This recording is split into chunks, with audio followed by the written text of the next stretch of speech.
Hi, everybody. Thank you for being here and being on time for our webinar series in May. So as you know, the topic this month is about feedback. We're going to dig into that. Last month was empathy, and these are really key and important leadership qualities that, as I said in the introductory email, you know, the more you work with the best leaders and you study what is it about them that makes them stand out. Empathy is definitely one of the features. Being authentic is one of the features. Being much more collaborative is one of the features. But very much this topic of feedback is something that those who do it well and are somewhat masterful with their ability to not only give feedback, but also to receive feedback is a standout quality. And I think it's by virtue of the number of people that responded and signed up for today's webinar, it's clearly a topic that all of us are challenged by and are interested in doing better with. So welcome. The way that we structure the webinars for the month is we pick a topic for each month. And then in this class, we call this the Living in Stride webinar. We talk about the topic at a general level. And then in 2 weeks' time, we come back and have our ID masterclass. And that's where we get to apply a lot of what we're going to cover today into specific use cases and dig into some of the nuances of the topic around, you know, combinations of IDs and so on. We will be talking about the very things that I mentioned in the introduction. I'll call up my slide deck here so you can see the topics for today. Just got to find them. Here we go.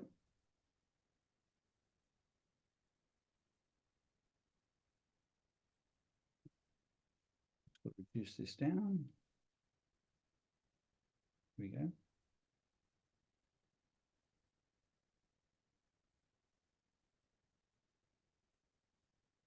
All right, so we're going to talk about, you know, what are the things that affect how people receive feedback, the strengths and vulnerabilities you have depending on your ID for giving a feedback, how to best deliver it based on someone else's ID.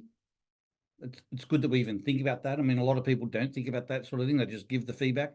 And then what are some of the best practices for delivering and receiving feedback? And I thought maybe a good place to start was this comment. I heard someone say this a few years back to me, maybe it's 20 years ago now. There's only one time in your life where you get nothing but positive feedback from everyone around you. No matter how much you're failing, you get nothing but positive feedback. Do you know when that time is? And everyone gets it when we're learning to walk. That's a long time ago for many of us. And we experience, you know, a whole variety of, you know, feedback on all over the spectrum for the rest of our lives. But it's interesting that at that time in our lives, we get nothing but positive feedback, and pretty much we all learn to walk and quickly.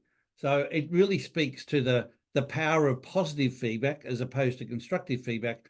But even constructive feedback can be done in a very encouraging and positive way. And I guess that's what we're here to learn about today. So without further ado, let's dig into the session. So when I think about feedback and what affects feedback, there's a lot more to it than just the feedback itself. So there's the feedback, and we'll dig into that, but then there's what's going on for you as the giver of the feedback, but equally what's going on for the person who's receiving the feedback. So the feedback itself is, you know, is it positive feedback? Is it negative or constructive feedback?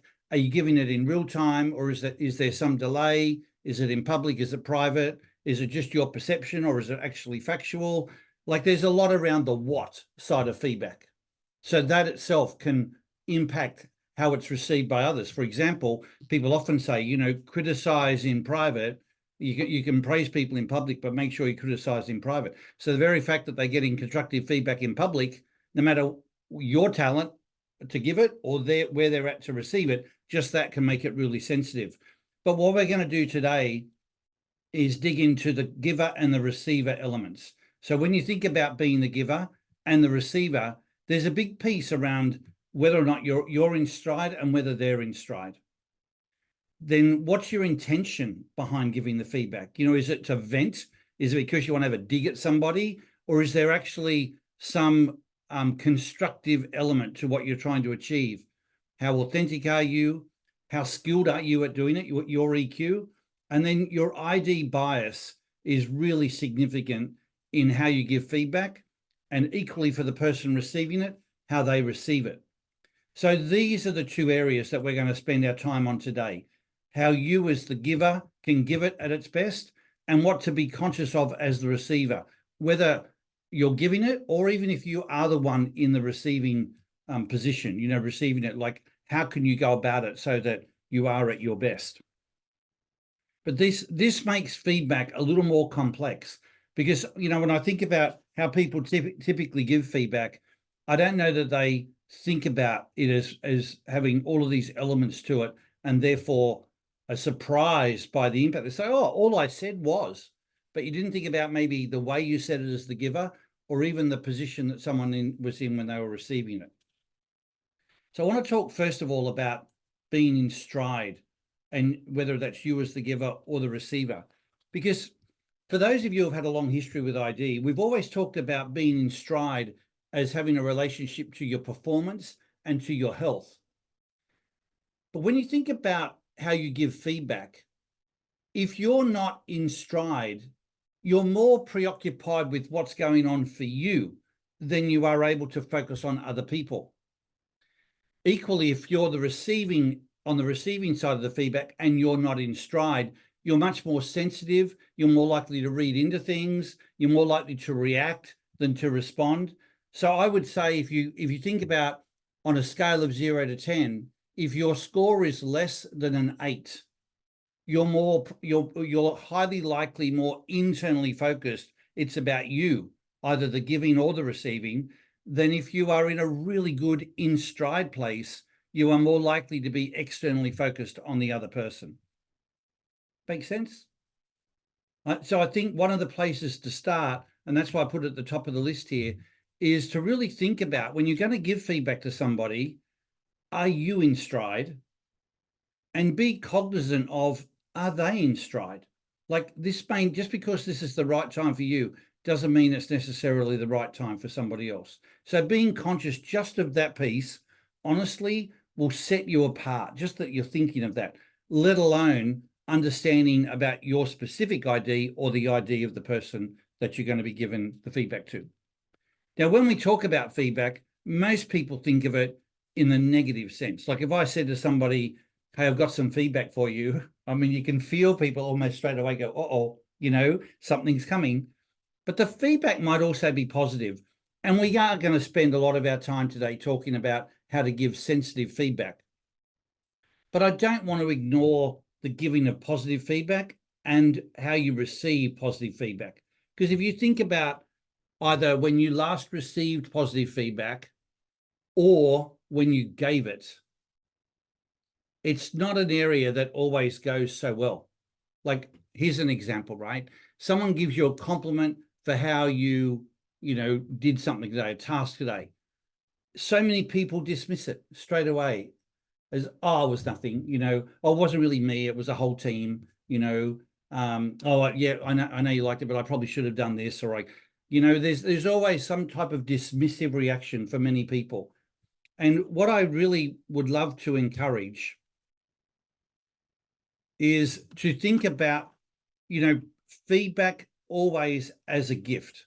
So this is, if it's easy to do when you're in stride, because then you can think externally. That's what I'm saying. If you're that 7 out of 10 or lower, you're not thinking of it as a gift. You're thinking of, whether it was true, how you're going to react to it, dismissing it. But when you can see it as a gift that somebody else is giving you, just like a gift at Christmas or for your birthday, you wouldn't dismiss it.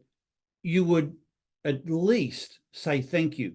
Now, some people do dismiss the gift. It's one of my horrible traits that, when I'm in the middle of people arriving for a birthday or something, and they say, oh, and here's a gift for you, and you go, oh, thanks, and you move to the next person. You don't really stay in the moment of appreciating that gift. And similarly with feedback, when people give you a compliment, and I would really invite you to practice this in the next 2 weeks between now and our masterclass, is when people give you feedback, positive feedback, stop, be present to it, say thank you, and unwrap the gift. Unwrap it there in front of them. That's the active listening and receiving piece. Like, Wow, thank you. That really means a lot to me that you said that.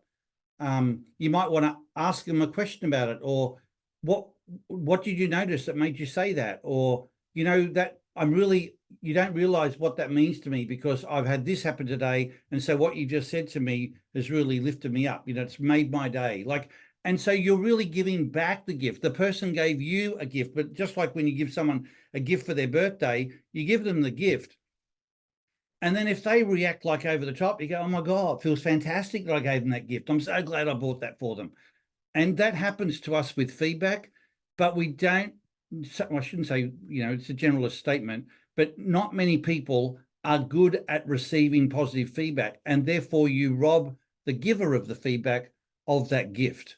And I just think if we're going to focus on the topic and get better at it, let's also get better at giving really positive feedback. And I should say receiving positive feedback.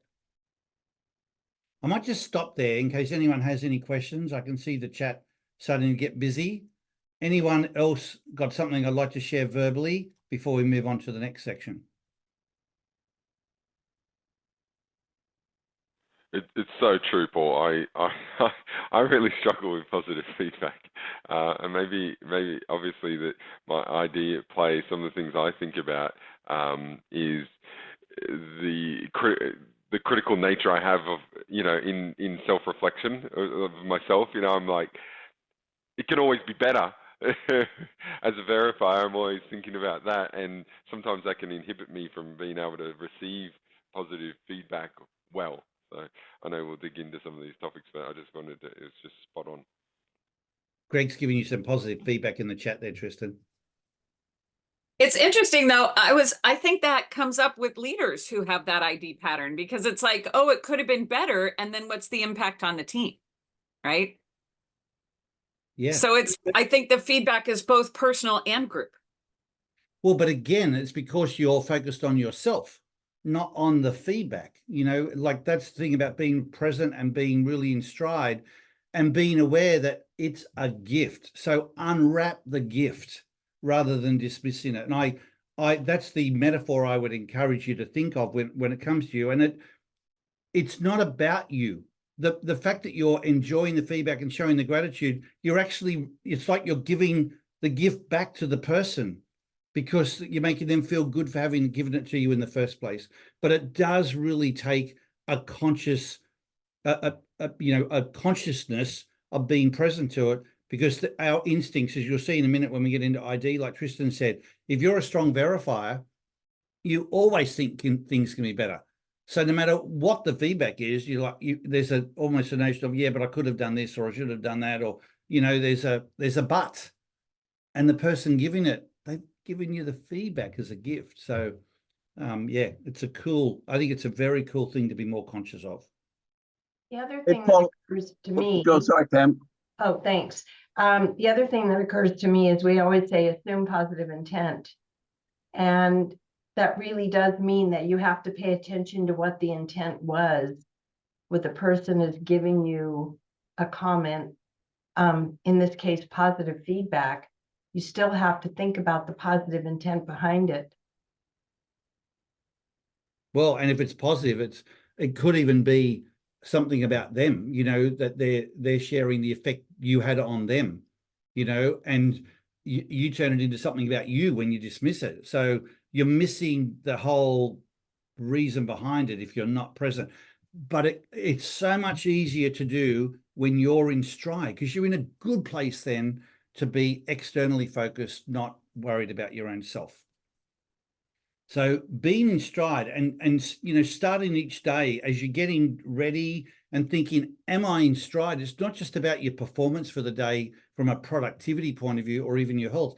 It's about what are you vibrating to all the people around you in the world that are going to experience you today. And for the people that you're going to have all those interactions with, there's going to be some feedback in there somewhere, and you might even miss it completely if you're not present to the moment. So without banging on about the positive feedback, I just think it would be absolutely remiss to talk about how we give and receive feedback, think of it in the constructive sense, and not comment on how we could better appreciate the gift of positive feedback. All right, let's move on. We've got a bit to get through today, because what I want to do now is sort of move to the ID side of feedback. And we've got a number of ways of approaching this. I'm going to show you. The first is to look at your ID when you're receiving feedback. Then we're going to dig into your ID in giving of feedback. So I wanted to start here first, because we just talked about receiving it as a gift, right? So now, to build on your comments, Tristan, let's talk about what goes on when you're receiving feedback. And this is partly what other people experience about you. So what I find fascinating about verifiers, and I'm one of them, we all say, oh, we love feedback. I need feedback. I want feedback. And then someone gives you feedback and it's like you punch them in the face, because you don't always look like, in the way you react, you're so defensive about the feedback, it actually puts people off giving you the feedback. So the very oxygen you say you want and need to thrive, you do not give that vibe to other people when your instinctive reaction is, yeah, but, that defensiveness that comes out automatically. And then what's really cool about the way you work, but people don't see it, is even though you're defensive initially, you do take the feedback and you process it. And in the quietness of your own mind, you sort of go, actually, I see what you mean now. But by that time, they're probably gone. And you process it, you realize that there was some value in it, but they're not there to see you appreciate the gift at that point. They're just left with, you just dismissed it all, so I won't worry about giving you any of that again. So I think it's something to be very cognizant of as a verifier, that it is what you need to continue to improve and to be in stride. And yet the irony of your very same drive is that you send off a vibe by the way you react to other people, that they don't want to give you any more feedback. Make sense? And I don't know if, I think once people say it, they go, yeah, I can see that. But again, it takes you being very present and in stride to be able to manage that instinctive element of your makeup in the moment that you're receiving the feedback. A couple of other things that are important here: dismissing feedback if it's not factual. And so often what people say, and I had a lady say to me yesterday, she said, can you give me, I said to her, you come across as very strong. She said, can you give me an example? I said, no, I can't. But I'm just telling you, that's how it came across. But I can't think of an example right now. But if I see it, I'll point it out to you. But I could see that she was, really dismissing it because I couldn't give her a specific example of it. The fact that the example isn't there doesn't mean that my feeling and my reaction and perception of her being really strong, a bit too strong, isn't true. So that's something to be careful of as a verifier. And then just rationalizing things away. Well, it's only happened once, or I wouldn't normally do that with a client, or that wasn't one of my best. And people rationalize it instead of being able to just accept the feedback for what it is. It's very challenging for a verifier to just say, thank you. So I would say to you, those verifiers on the call, and there's a lot of you, that's a good thing for us to always be conscious of and practicing. Now, for the avoid verifiers, it's really interesting, this topic of feedback, because just the word feedback is like there's an allergic reaction to it, because it's got an element of judgment around it. And that's the instinct that doesn't like judgment. It reacts to judgment. So there's a sense of, the minute you talk about, I've got some feedback for you, or do you want some feedback? Just know that you're sort of saying, do you want some kryptonite? Like it doesn't really work for that person. Maybe there's a different word. I'd be interested for those avoid verifiers on our call to share, for the benefit of the class, how can people frame it so that you can receive it and not shut down? For me, again, it always comes back to tone and about, I have some thoughts about what would be better next time. Are you open to that? It's completely different. Because again, it's forward moving, it's conversational, that you don't have the word feedback, like And is it important that they ask, as opposed to just giving you the feedback, they ask, is it okay to give it? I think it depends on what the content is, to be honest. If they come out of the blue and they're like, well, that didn't work very well, or, I really think you could have done better on that. It's like, whoa, okay. So I'm not sure I have as solid an answer about that as I do about the tone and the forward movement and the conversational nature of it, where it's like, I have some ideas for next time that I think are going to be even better. Just Yeah. keep it that way. Yeah. I think if somebody says, I have some feedback, do you want to hear it? I'd be immediately on my heels. And I've learned to say no when it's not the right time, but then sometimes people just keep going and I'm like, wait, did you ask? Well, I think you just touched on something that is really important to me as an avoid verify, is that when they ask and you say no, and then they keep going, then none of my onion skins that I've put on to be able to really receive feedback well are even remotely there.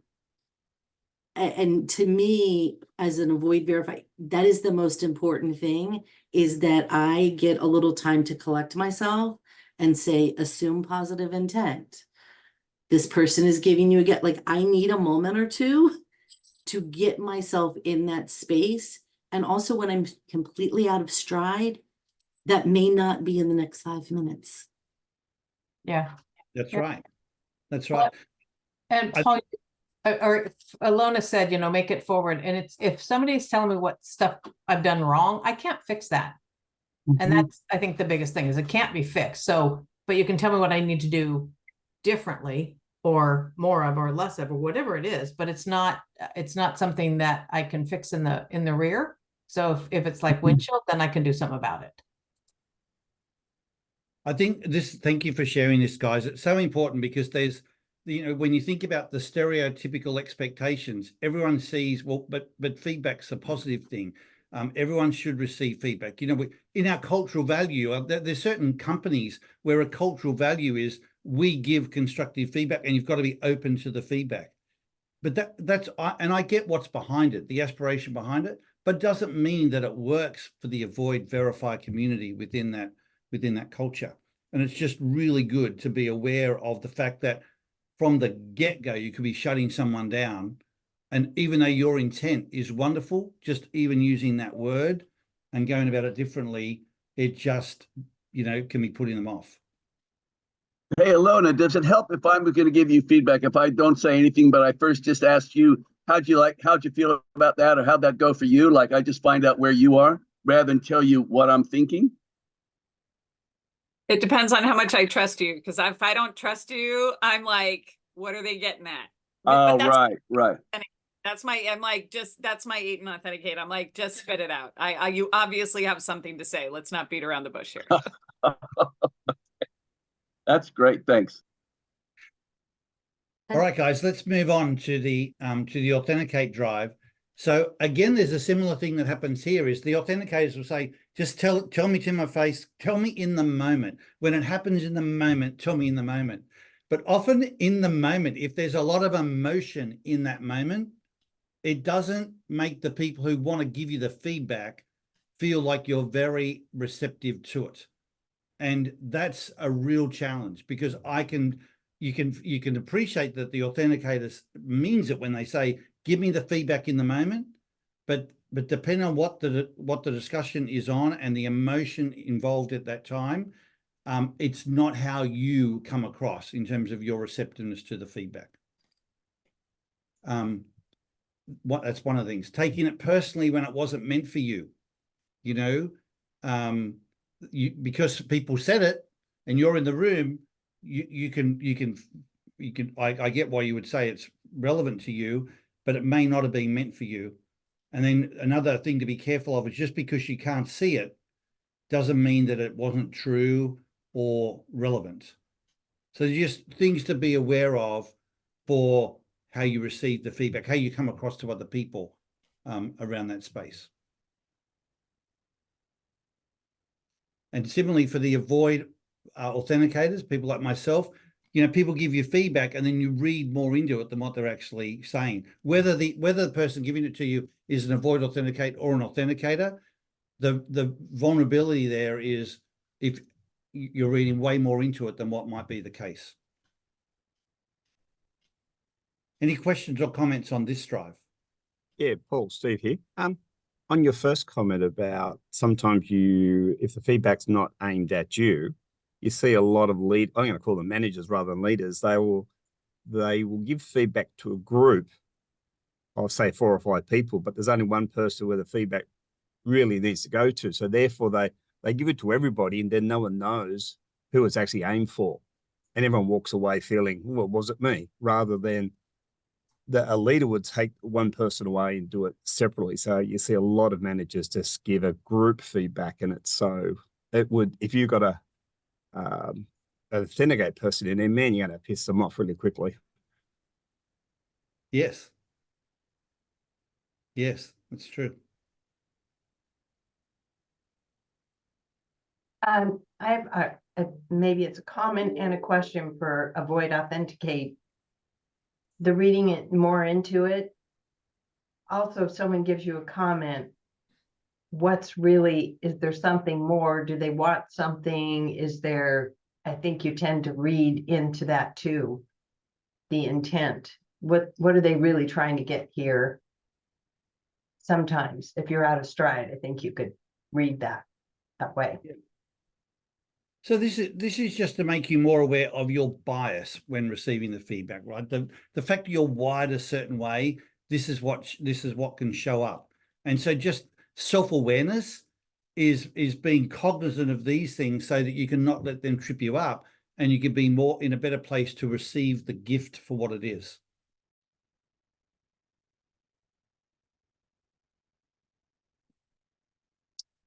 Right, let's move on.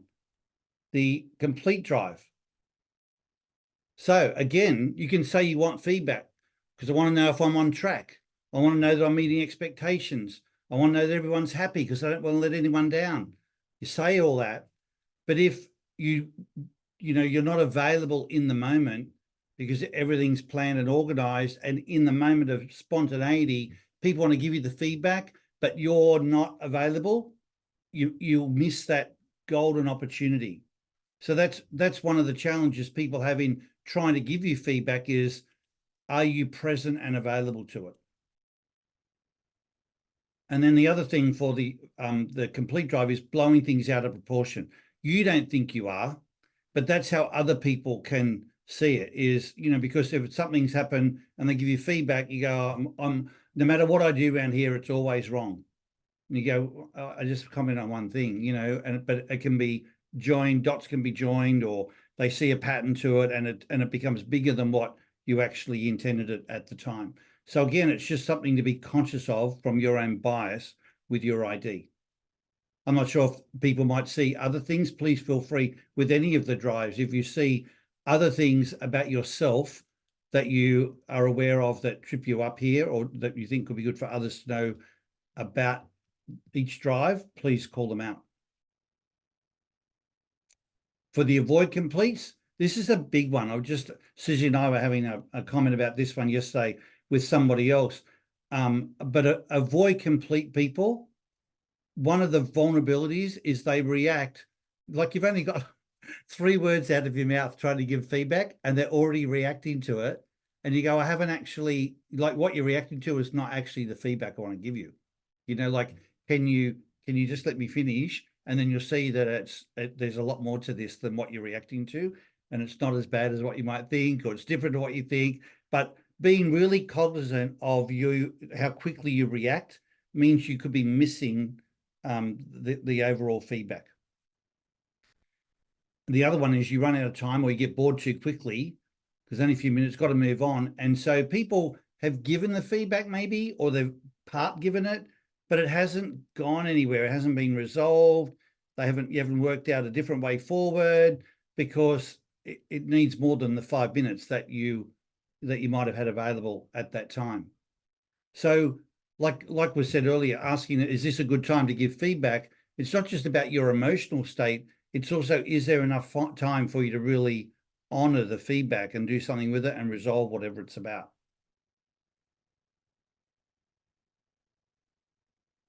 Any questions or comments?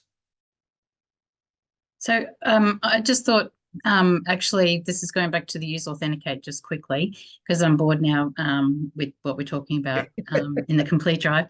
But it just occurred to me another vulnerability that I think I have in when feedback is being given to me, if in that moment, so I guess it's an add-on to just because you can't see it or relate to it. But if I don't feel like I can do anything about it, so if it's something that I haven't really worked out yet, or it's been given in such a way that I can't do anything, I get really defensive in that moment because I can't do something about it. So yeah, just thought I'd go back there. So I wanted to do something about it. Thank you. Thanks, babe.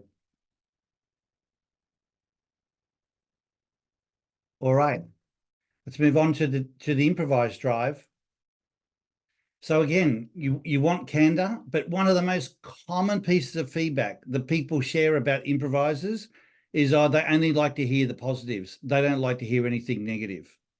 And I'm thinking of a particular leader right now who I have the utmost respect for. And one of her common feedbacks about the brand that she has is she doesn't like to hear anything negative. It only will accept positive feedback, and she hates it. Like, she'd say it's so not true, and yet in the moment experience of the people on her team is that she just doesn't have an appetite for anything that's not positive.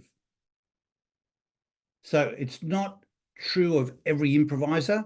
It's a vulnerability of the improvised drive. And so being aware of your bias and where other people are at, you say you want interaction, you say you want to have the truth and everyone, with this transparent, positive energy in the team, but it's not always the way people feel around you that you're open to all of the feedback.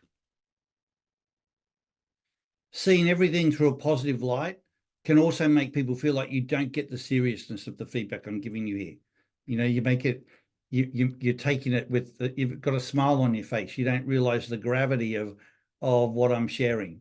So just being conscious of your natural state and how that can affect other people is, I think, all part of the EQ that comes from understanding your ID.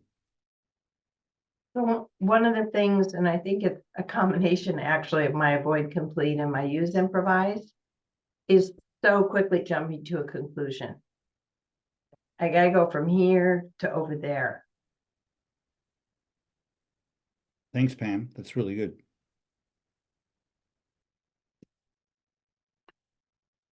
So we're going to talk about it, this one or next meeting about, so how do you get around these vulnerabilities that we all bring to hearing feedback?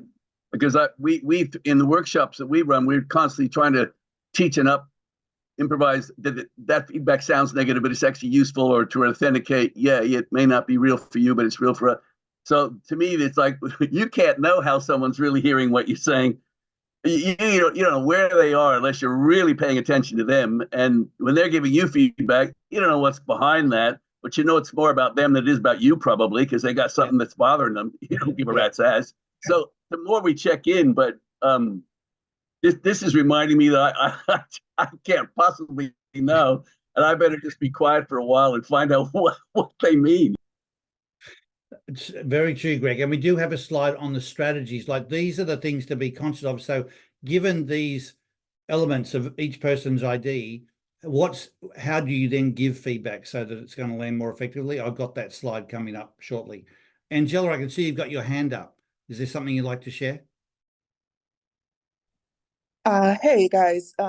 So I am a use improvise, and what's really frustrating to me sometimes is when the assumption is, when people don't recognize the work I do in managing my vulnerabilities, they assume, for example, because I'm pretty upbeat, that I don't like negative news, because I'm also a use authenticate.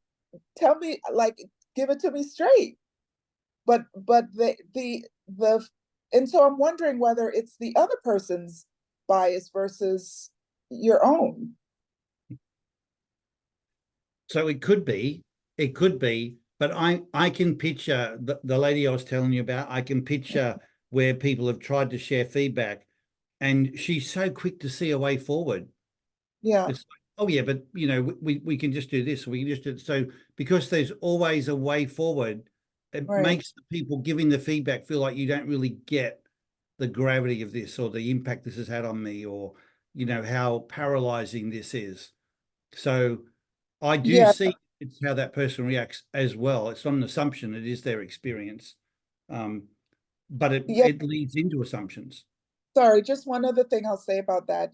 What you just said really resonated because my firstborn has given me that feedback probably 10 years ago, that I don't give them a chance to feel the feels before I start talking about how good it's going to be when all of this is over, type of thing.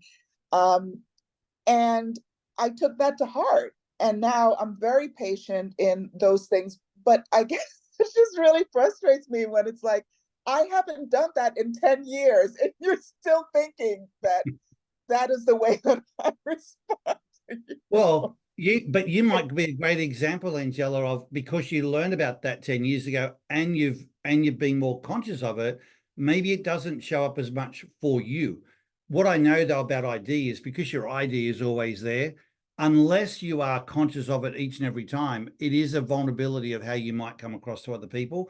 So it's not saying you always do these things, but it's what comes along because of your ID. And then unless you've got strategies to mitigate it and manage it, then this is the effect or the experience that others might have, you know, in connection with you. And I'm just giving it to you straight, because this is one of the things people don't often get is how do I come across, not even from what I say and what I do, but just by me being me, you know, how does that impact on other people and then affect their willingness to give me the feedback that I say that I want. So I didn't finish there on the avoid improvise drive. You can hear the avoid improvisers often get silent when they're processing. And it doesn't mean they're dismissing it, but the person who's giving it to you doesn't know where you've gone. So it's like, you know, hello. And there's the silence can make them feel like they've upset you, or you're rejecting it, or they've, you know, somehow hurt you or offended you. So it can totally change the conversation. And you might actually be unwrapping the gift, but because you're doing it in your own mind and in a way that doesn't have any emotion on the outside, because you're just processing it for what it is, it can have a really like a shutting down effect on the person that was in the conversation with you trying to give you a gift. So just being aware of that. And it's as simple as just saying to them, I'm just processing it. I'm just thinking, I haven't gone anywhere. I'm just processing it. Give me a few minutes to just reflect here. Okay, I haven't lost you, you know. No different to someone saying, I'm just going to the bathroom. I'll be back in a minute. Okay, you're coming back. That's good to know. I'll wait for you, you know. But in the absence of that, you think they've left the room. Where have they gone? I don't know.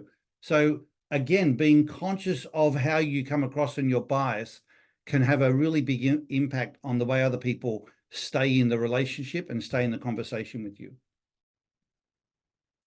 Let's move on to talk about your bias when you're giving feedback, and then we'll move on to the strategies. So the bias when you're giving feedback as a verifier, be conscious that your instinct is to focus on the 5% of what's not working versus the 95% of what is. And the words you say can land as judgment, even though you don't mean them to be judgment. But here's the key.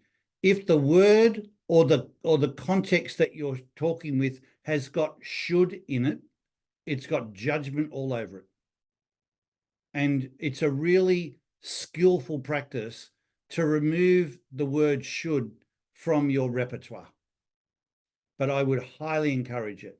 And again, myself as an 8 and verify, I know that, and I know I still put it in there often, but depending on how present I am, I can manage it better. That all comes down to being in stride. Reinforcing it. So you want to make sure people understand. So you give them another example, another example. It could be like you're hitting them on the head like a sledgehammer with that, just leave it alone. And then asking questions instead of, instead of telling them, ask questions. Because when you just start telling, people, it's like you're coming at them as opposed to including or involving them. For the avoid verify drive, there's a natural resistance to confrontation and to the debate that often happens with feedback. And so the problem there is you might have feedback to give, but you put it off and things can fester and get to a point where it's, it would have been better to have spoken sooner. So just being aware of that resistance or aversion that you have and dealing with things when they may be easier to manage is a good strategy to be aware of. Your brevity, because you're normally short on detail, that can lack context for people to really understand what you mean. And it's not that you've got to give more context, just be open to their need for it. And if they are saying they need it, just, it's not they're trying to debate you, they're probably trying to understand more of the context. Clarify, that's the word. The word context for verifies is the essence of it there. And, the more you can give people examples, not just for the verify drive, but even other drives. So that's where capturing something in the moment is going to be more helpful because it's more real and relatable for the people you're giving the feedback to. Paul, I also wanted to call out a little nuance in addition to the should that you referred to earlier. Good. There's another thing that people don't realize sometimes that they're doing, and it's, I'll give an example. I really appreciate the work you're doing, but I need you to do more. So anytime you put but in the middle of a sentence, you are negating what you just said before. So even though the intent might be positive, subconsciously we hear that, oh, that wasn't true, only this. But, however, and Pam, with respect. Yes. With respect. Hey, Paul, someone in the chat asked you to clarify on the 95.5. I'm not sure you can see the chat. Would you like to clarify it, Alana? And somebody clarified it in the chat. Oh, well, there you have it. Great. Then Thank you, Amanda. My work here is done. I don't want Thanks, to verify what someone else has already done. Well done, Amanda. Let's move on to the bias when you're giving feedback as an authenticator, timing and location. So this is a great example where there are people say, yeah, I'm not arguing with your feedback, but I didn't need to hear it in front of the whole team. That's the part that was an issue. Your truth that you have may not be the only truth. There could be a lot more to it that you aren't aware of. And so just being open to that. I know for several authenticators, that very point has been like a game changer to them when they go, oh, I've learned that, I do see the truth or an element of truth, but I've learned that there can be more to it in other people's worlds. And just being open to that is a really powerful, it provides a powerful improvement to their relationships. For the avoid authenticate drive, when you're giving feedback, you can be too nice, too what's the word, flowery, and you're cushioning in what you say instead of hitting the people with it directly. And so at the end of it, they don't get the feedback at all. And I think, Steve, you raised a great example of before when instead of talking to the person about the issue, you talk to the group more generally, hoping they'll read between the lines and pick it up and know that this is relevant to everyone, and of course, no one gets it. So knowing that that's an element of you and being more direct and explicit to the person that you want that feedback for is something to be much more conscious of. For the completers, get to the point. So completers are the ones that will want to lay it up, sort of warm you up to it, then talk the feedback, then tuck you in. And the person receiving it, if they can feel that it is some sort of feedback, like just hit me with it. And then we'll talk about it and we can tuck things in, but get to the point faster. You might plan to give me feedback, but you can tell it's not the right time now. And by the time you make time, find the right time, everything else, it's next week and it's no longer relevant to me or to the person that you're giving it to. So the timing element there is important. And yeah, just being aware of that. Just because this moment suits you on your plan doesn't mean that's the best time for the person receiving it.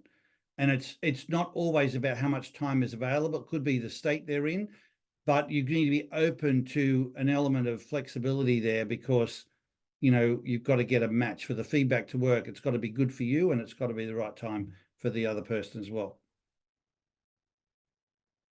The avoid complete one, this one's really interesting. I just had this happen this week with a leader who was planning an offsite. And like, I want to have a discussion about this particular topic. And I'm like, how much time are you allowing? He said, I reckon we can get it done in like 20 minutes. I'm like, oh man, you are opening a can of worms, and you can get your bit done in 20 minutes. But when you open up that like explosion, you need to allow like a couple of hours for this to be unpacked by the team and work through and then put away so that your intention actually plays out.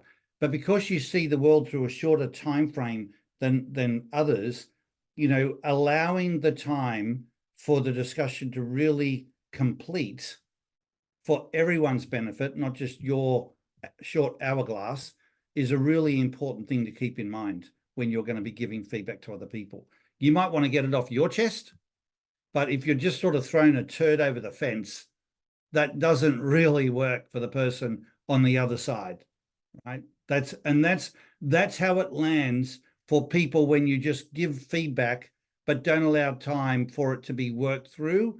It lands like a bomb, and that's not. I know it's not your intention, but that's how the experience others can have. All right. Finally, the improvised drive, and then we're going to move into strategies. Just because you present feedback with positivity and optimism, and you can do it really well, because in the moment, off the cuff, you can, articulate your words very well. Some people say you got the gift of the gab. And in that moment, it may all be positive for the person on the receiving end. But those of you who have been around idea a little bit might have heard us talk about the lighthouse effect, where you shine, where you are, it can really shine a light. And when you keep spinning, you get onto the next thing in your day, the person that you gave the feedback to is now left to just marinate in that feedback, and they don't necessarily stay in the place that they were in when you were in front of them. So just being aware of that energy shift between when you're there in the moment. So it's as simple as this. So is everything all right? Did that land okay? Do you relate to what I'm saying? Everything good? Yeah, no, I'm good. I'm good. But that's too quick for them to know if they're good. They haven't yet maybe processed it, and they might be in a different place. They just need you to maybe check in later, or be cognizant of the fact that energy curve won't always be at a high level. It might sort of go to a lower or darker place. So don't be so surprised by that. And then for the avoid improvise, I only thought of this one. I feel like there's maybe one or two others, but I couldn't think of them at the time. But there's more to the picture than just the logic that you see. The person's feelings and maybe other elements come into it as well. But because you're looking for what makes sense and the logic of it, you might miss more about the impact of what you've done. Like, there's what is done, and then there's the broader impact. And that's really what I'm trying to say here, in terms of there's more to it than just a logic element. I don't know if people maybe can relate to something more for that drive, or any of the drives. If I'll just stop here in case people want to share some feedback. Can I go back to Steve and ask you what he means by regular?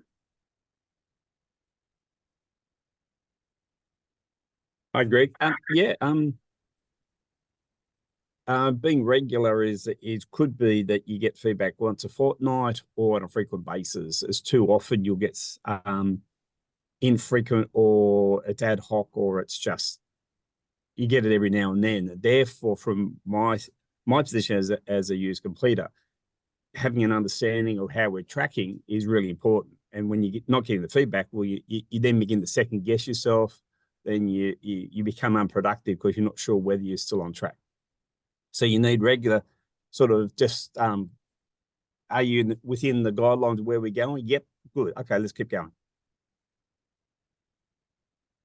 It's really good.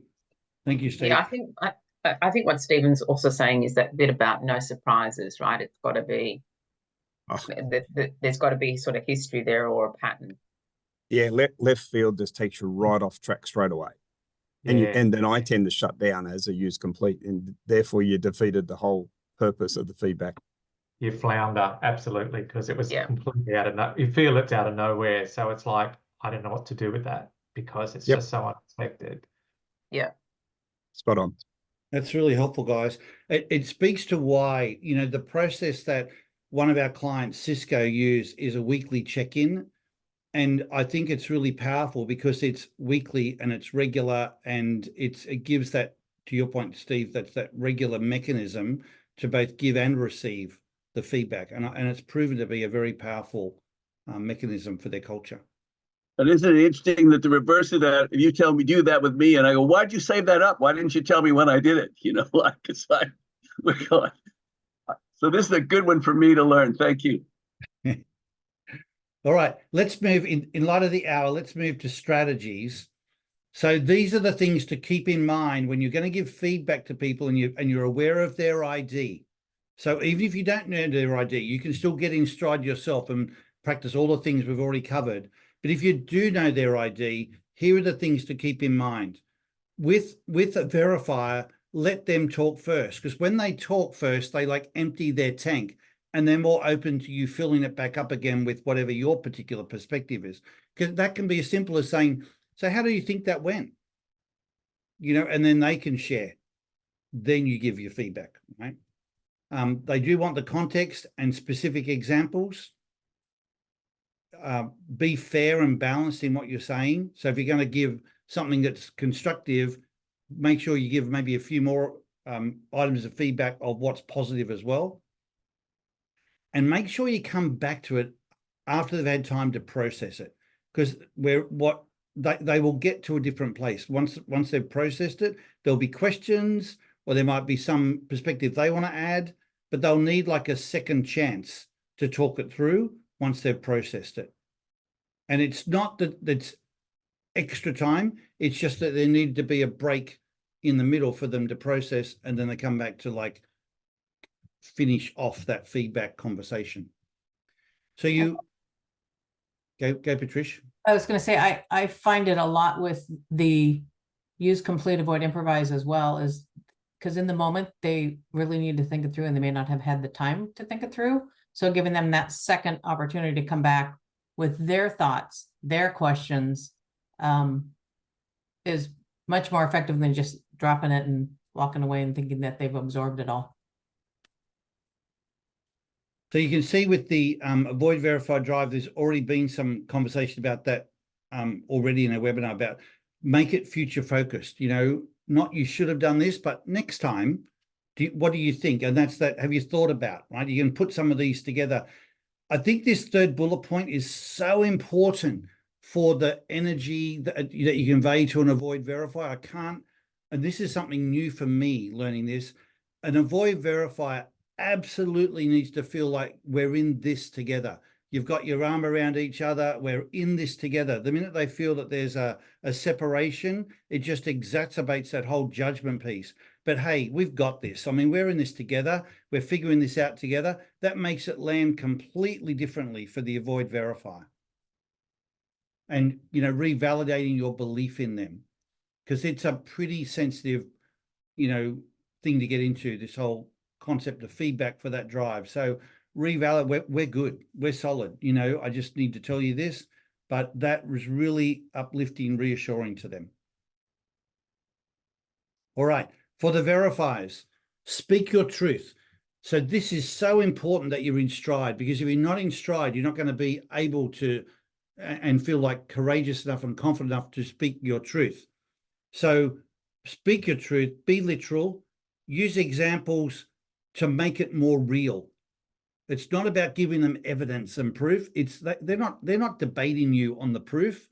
They just want to make it real so they can do something about it. Like as Susie said before, it's really frustrating if they don't see what they can do about it, then that's going to irritate the crap out of them. And so being clear on, you can talk about it all day long, but what is it you want me to do or stop doing? Like, be clear on that element, because that's where they want to get to fast.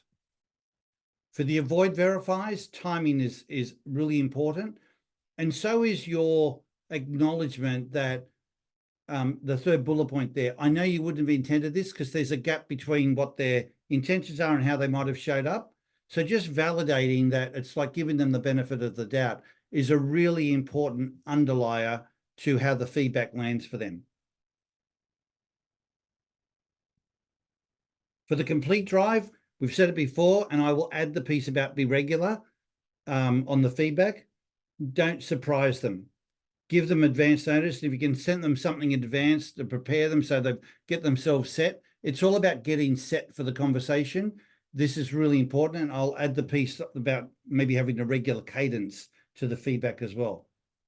Now, with the avoid complete drive, this one's really important. It's not about giving them advance notice, but I've found it really valuable to send ahead of time an outline of what the feedback is. Like there's maybe 3 things I want to talk about, or this is what the issue is, so that they can actually go through it all, and not just react to your sentence. I've also found a strategy really valuable is to specifically ask them, please don't react. Please listen to me in total here. And I've found that they then do. In fact, they've asked that. They've said, just ask me to do that and I'll do that. But if you don't remind me to do it, my instinct is I'll just react. But once you ask me, I'm like, okay, yep, I can do that. I can do that. I'll sit and I'll listen. So you think about like in a personal relationship, when people say to you, I want to tell you something, but I don't want you to react. Can you just sit and hear me out on this? It's really important to me that you just let me tell you this. Most people then go, absolutely, I can do that. But if you didn't set it up like that, their instinct is to react. And so that's a really important strategy for those of you, whether you're in avoid complete or not. If the person you're talking to, you don't want to have that reaction, and just ask them to do it. And then get down to what's the one thing, for all the stuff we've talked about, what does it boil down to? I mean, what is the essence of it? The one thing I could do that would nail this, what is that?